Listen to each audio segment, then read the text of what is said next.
And next, I want to talk about is the about regarding to our kitbash set from kitbash 3D. It is a kitbash set with a lot of different information. It's a very diversity and full of very cool design. And we maybe you already noticed something, which is those design are slightly different. And also inside the 3D, we can move things around very easily and also duplicate things. So it could very easy to get overwhelming, very crowded, very soon. So they got me they're giving us make us even important thing is just to be aware of like what should we do and try to analyze the information inside of the keypad set. And yeah, this is something I want to talk about, which is how to analyze and some of my approach that I would use. One thing I previously did, which is simplify the shape and form into a cubicle. But as you can see, those buildings are basically they are very cubicle already. Like you can see they're just bunch of square, right? And now we are learning those how to analyze this square. So I guess they're making us a lens square. And yeah, also using this isometric view to creating a side view to giving us me a screenshot. Then I will analyze based on this screenshot. And I want to introducing some of the method that I'm going to using to introducing well not introducing to analyzing those structure. And yes, you can see this building, they are very much like the building in our real world, and this one is more sci-fi. And yes, it is. They are both very cubical, but they're slightly different actually. Okay, and then I guess next I wanted to uh okay maybe let's make the contract natural. Yeah, this way we can see our shape and form easier. And maybe filtering. I tried to choose filtering some information, and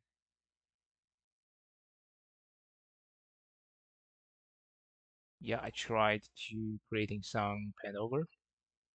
As you can see there, um, the proportion. This angle actually giving the character of this building, a very different than the building on the side.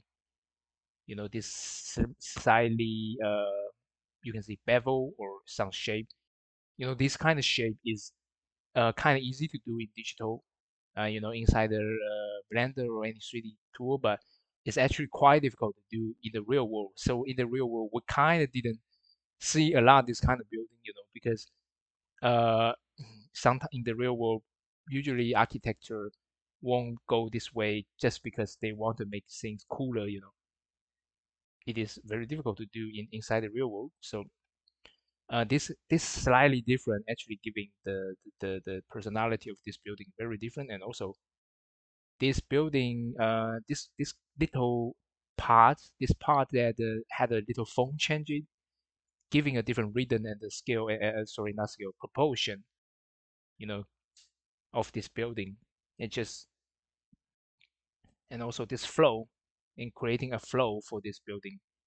So I think those things adding together are combining a bit more futurist style, but of course it's not too futurist because as you can see, they are still using a vertical line, and the color line also very strong. It's like um, straight line. They didn't using the curvature line. If they using curvature line on this design, I think would going to push the futuristic feeling even further. But they may not. It's going to be an entire different style. It's not cyberpunk. Maybe it's not cyberpunk anymore. And also this kind of shape and form slightly changing. It is just creating the dramatic. The feeling is dramatic, different. Well, in my opinion, because maybe at the beginning, for example, like I didn't see this, but the point of doing this is kind of training our eye to see this kind of slightly different, make us more sensitivity to things like this. And I was using some filtering to helping me to filtering out, well, to allow the information to help us see the shape and form even clear.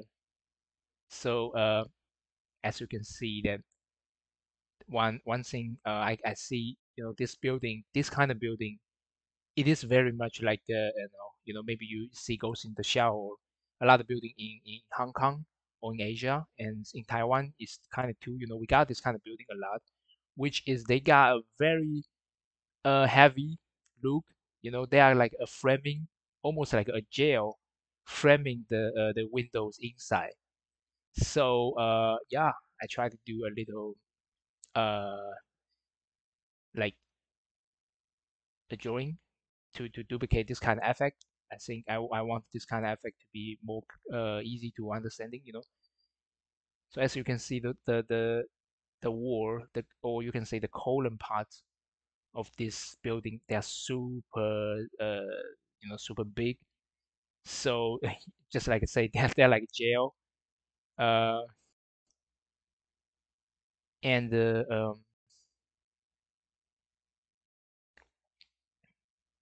yeah, the side of the building, which is the one looks more futuristic part, it is a very different proportion, which I going to do a bit demonstration about what's the difference. As you can see, the kind of more modern, more I want to say futuristic, but it's actually not that much futuristic. It's like more modern, the kind of building with a lot of glass surrounding. You know, they are calling the structure is inside the glass. So from the outside, we just feel the structure very very very light, and it just looks completely different than the building on the side. By, as you can see, I didn't changing the silhouette, I just changing the inside, the detail. You can see, inside of this building, the feeling is dramatically changing. So this is something we need to pay attention to. I would say this is remind me something like iPhone, right? The regular iPhone is just like this, got a very thin line, a very smooth and very high tech feeling. And of course, we would creating this. I kind of don't know how to say shell to put our iPhone inside, and you see this kind of slightly change proportion on the edge, just creating a dramatic changing to giving the iPhone different feeling. So regarding to design, I gotta say that that's something we really need to pay attention to it. And also, but also, of course, once we aware of those things, they're giving us actually giving us a guideline to changing the design. For example, we can tweak this building. Now we know what's the effective way what's the factor that influence the feeling of this kind of building from a bit more advanced, a bit more high tech, from a bit more modern building, which is the proportion inside this building, the proportion between glass and the column or the concrete parts. So what we can do is just changing those proportion, right? I was changing this proportion. Let me speed up a bit. Okay, I was fail. I didn't select all the points. Man, thank you, Blender. Okay, let me change another approach, which is just isolating, separate the glass part and tweak the glass part. Yeah, something like this. Okay, I didn't select the correct part. Let me select again. Okay, yeah, I think it's something like this. Yeah, as you can see, we can do this to make overall shape and form more looks a bit advanced a bit, But of course, I didn't changing the outside of the silhouette of this building. So if we do that, I think we're going to even push this building into a more advanced look. So this is about design.